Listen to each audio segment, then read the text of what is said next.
Ils ont été les souffre-douleurs de leur école. Gilbert a 13 ans et demi, c'est un enfant précoce.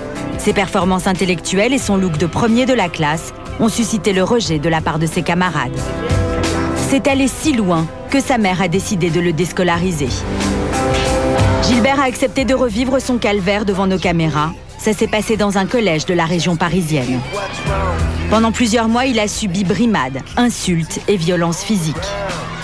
Son cauchemar a démarré dans les toilettes.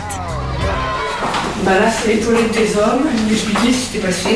À chaque fois que je passais là et qu'il y avait un élève qui était assez grand, là, il m'attrapait, il me mettait la tête dans le bidet, il posait son pied sur ma tête, il tirait la chasse d'eau. Et quand Gilbert revenait en classe avec les cheveux mouillés, il était puni.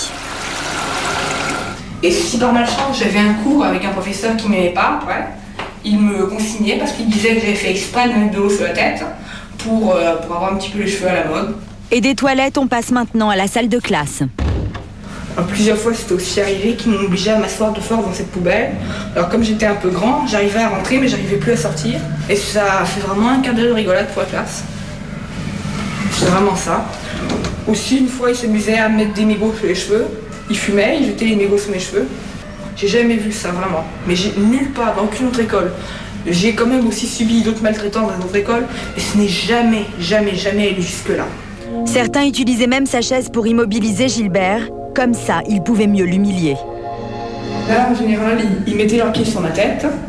Et il y en avait un autre avec un pinceau qui dessinait quelque chose sur mon dos. Ou alors qui renversait quelque chose sur ma tête. Ça fait que j'étais obligée, j'avais les cheveux tout sales toute la journée. Un jour, quelques élèves l'ont entraîné dans une cave pour le frapper à coups de barre de fer. Un souvenir particulièrement douloureux. Sur ce banc-là. Alors un jour, des élèves m'ont descendu à force. J'étais en récréation. Ils m'ont plaqué la tête contre ce banc-là. Ils m'ont mis un sac poubelle. Ils ont commencé d'abord à me donner des coups de pied, à me frapper avec des barres de fer sur le dos. Et là, ça a duré pendant quasiment 10 minutes et j'ai senti tour à tour qu'ils me touchaient très violemment le sexe. Aujourd'hui encore, Gilbert ne peut pas traverser la cour d'école sans que son look vestimentaire fasse rire, comme le prouve cette caméra cachée. T'as un costume, j'aime bien. Oh, tu vas voir, c'est le... Arrête, putain, vas-y. Tu viens quoi? Mais la tête de ma mère, il est venir derrière, je te demande comment il a habillé. C'est pour aller à des réunions et tout, c'est un informaticien hyper chaud, t'as vu? Tu dis non, non. Pourquoi t'es en costard? Ouais, pourquoi t'es en costard? Tu rachètes le collège? La petite cravate et tout. Eh, ça claque ta cravate, hein. Eh, t'as pas envie d'avoir d'amis? Et pourquoi? Tu veux être sans amis ici? Tu veux l'attaquer en justice? Parce qu'il t'avait étranglé, alors... Pourquoi un tel acharnement? Nous avons posé la question à la directrice du collège. Pour elle, Gilbert est en partie responsable à cause de son look. Alors, il a souffert de sa différence, mais il n'a rien fait pour... attendez, vous connaissez des adolescents de 13-14 ans. Chez moi, ils arrivent en tennis, en basket ensuite. Hein. Je veux dire que lui aussi, il n'a pas fait d'efforts. Mais ça n'est pas tout. Gilbert aurait aussi été la tête de turc de certains professeurs. C'est en tout cas ce que prétend sa mère. C'est un enfant intelligent. D'un côté, il était félicité par Microsoft qu'il réussissait. Il menait une formation entièrement en anglais. Il passait des examens d'ingénieur en anglais. Et son professeur d'anglais au collège lui disait qu'il est nul en anglais. C'est ça que je ne peux pas comprendre. En effet, petit génie de l'informatique, Gilbert travaille pour un grand fabricant de logiciels américain en dehors de l'école.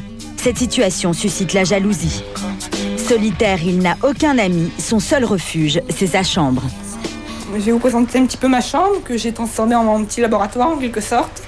Alors bon, j'ai en tout plus de 7 machines, dont des serveurs et 2 ordinateurs portables. À l'âge de 2 ans, Gilbert sait lire et écrire. À 5 ans, sa mère lui offre son premier ordinateur. Tout de suite, il maîtrise parfaitement le langage et la technique informatique. À tel point que Bill Gates le repère et fait de lui un ingénieur à l'âge de 12 ans. Aujourd'hui, je suis diplômée de chez Microsoft avec quasiment plus de 8 certifications professionnelles qui sont quasiment les plus dures à obtenir. Là, voici le certificat d'excellence, qui est vraiment le certificat d'excellence. C'est attribué aux personnes qui ont eu la plus haute note à leur diplôme. En général, un ingénieur qui a déjà au moins 5 ans d'expérience en entreprise, il prend 4-5 heures pour le faire. Et bon, moi, je l'ai obtenu en 4 minutes. Un record mondial. Son parcours en fait rêver plus d'un. Mais à l'école, personne ne l'aime. De ses derniers mois au collège, Gilbert a gardé de douloureux souvenirs qu'il va nous montrer. Regardez, ceci est une croix gammée. Elle a été dessinée par un élève sur le blouson de Gilbert. Ça, c'était un costume que j'avais en récréation. Et bon, d'un coup, un élève est arrivé derrière moi, essayait de me mettre un coup de cutter dans le dos. J'ai esquivé au dernier instant et c'est parti. Je suis allée porter plainte à la brigade de protection des mineurs. Et bon, ils m'ont conseillé qu'avec ce genre d'élèves, qui étaient assez connus de leur service, il fallait immédiatement quitter cette école parce que s'il apprenait que j'ai porté plainte, j'aurais pu ramasser un coup de couteau dans le dos, quoi. Il y a 8 mois, Gilbert a quitté le collège et il a arrêté ses études en classe de 4e. Aujourd'hui, il fait son entrée dans une école supérieure d'informatique où il suivra les cours en candidat libre. Ses nouveaux camarades de classe sont bacheliers. La plupart sont majeurs. Gilbert, le petit génie, aura sans doute du mal à se faire des amis. Pour le directeur de l'école, son intégration n'est pas gagnée d'avance. C'est à lui de faire un effort. Alors, est-ce que sa maturité actuelle est suffisante pour lui permettre de comprendre cette nécessité d'intégration? Je n'en suis pas certain aujourd'hui. S'il veut trop se singulariser en tant que petit génie ou personnage hors du commun, il se mettra d'office hors du groupe. Allô, maman? C'est moi. Là, je suis en pause. Oui, tout se passe très bien, il n'y a vraiment aucun problème. Tu appelles souvent ta maman au moment des pauses? À chaque pause. Enfin bon, ça me réconforte un petit peu. Et elle aussi, parce que bon, elle sait pas ce qui se passe et tout. Et bon, c'est toujours bien pendant les pauses. Gilbert n'a que 13 ans et son passé de souffre-douleur a du mal à s'effacer. Il espère aujourd'hui reprendre une vie normale et se faire enfin des amis.